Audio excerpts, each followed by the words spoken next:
একদম ভূমিহীন থেকে কোটিপতি, শুধু 1.5 থেকে 2 লাখ টাকা আয় করেন চুয়াডাঙ্গার আসাবুল হক। একসাথে এত কেঁচো দেখে অনেকের গা গোলালেও এই কেঁচোই তাকে বানিয়েছে একদম ভূমিহীন থেকে কোটিপতি। মোটামুটি দেখে একেবারে মনে করেন যে হচ্ছে এই করে যাই এখন প্রায় 2 কোটি টাকার হচ্ছে উপরে হবে তো নিচে নাই।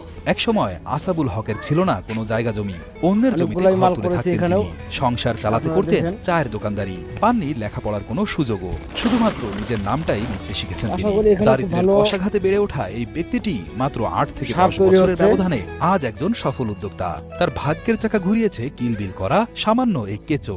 আশরাফুল হক ছিলেন একজন মূলত চায়ের দোকানদার এবং ভূমিহীন কৃষক। ভার্মি কম্পোস্ট বা কেঁচো সারে ভাগ্য বদলেছে আসাবুল হকের। মাত্র 7,000 টাকা দিয়ে শুরু করে এখন কোটি টাকার উপরে পুঁজি তার। মাত্র 5টা রিং দিয়ে শুরু করলেও বর্তমানে প্রতি মাসে 15 থেকে 20 ট্রাক কেঁচো সার ও জৈব সার বিক্রি করেন তিনি।